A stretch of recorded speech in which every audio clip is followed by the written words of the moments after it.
Hello, everyone. My name is Toshiyuki Kono, president of ICOMOS. ICOMOS was established in 1965 to further cultural heritage conservation and stipulated in Article 3 of its statutes. A landmark ICOMOS Scientific Council Symposium on global climate change held in Pretoria in 2008 concluded that climate change anticipated loss and destruction as much as preservation for cultural heritage. Since then, climate change has been a major concern for ICOMOS. However, the situation has been far from ideal. Many national climate adaptation plans still miss the potential impact to heritage, while many heritage professionals, offshores, organizations, and advocates are not yet directly engaged in any climate action. The world is going through the rapid and far-reaching transitions discussed in the IPCC's special report on global warming of 1.5 degrees Celsius. Achieving the ambitions of the Paris Agreement requires dismantling the barriers to full recognition of the cultural dimensions of climate action.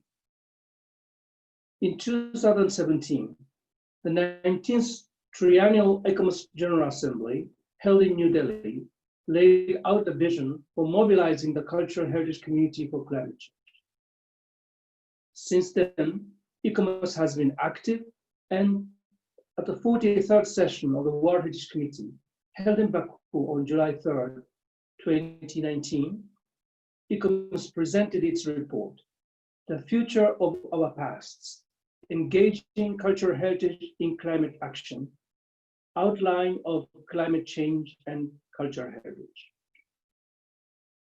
As this outline points out, the SDGs and the Paris Agreement recognize that cultural heritage can guide choices that promote human actions in ways that support resilience and sustainability, and by extension, climate resilient development pathways. Cultural factors shape the enabling condition for adaptation and mitigation, including whether and how people respond to appeals for climate action. In order to understand this potential, it is crucial to appreciate the breadth of the concept of cultural heritage. Over time, the meaning of cultural heritage has expanded from single monuments and sites to cultural landscapes, historic cities, and serial properties. Furthermore, the intangible dimensions of heritage have been stressed in various contexts. The entirety of knowledge derived from the development and experience of human practices, representations, expressions, and skills is the basis of this exercise.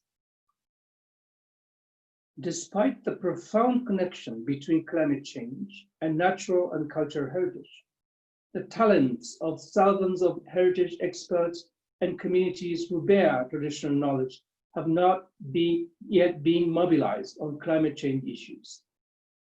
This lost opportunity is often greatest in cities. The ICOMOS outline report responds to that gap. Part 1 maps the core considerations and the competencies of cultural heritage to the major sectors of climate action derived from the Paris Agreement. Part 2 catalogs the ways in which climate change drivers are impacting cultural heritage. Climate change requires new approaches to heritage, and it is hoped this outline will support such shifts.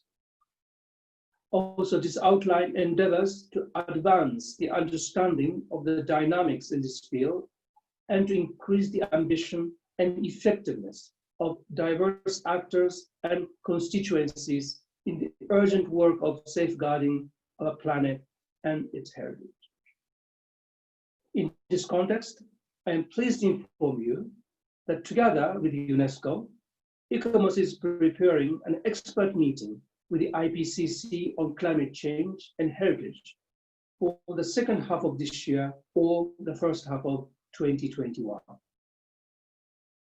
I am convinced that the outcome of this expert meeting will be an important guidance for policymakers, scholars, and scientists, stimulating attention to existing research gaps and promoting opportunities for collaboration.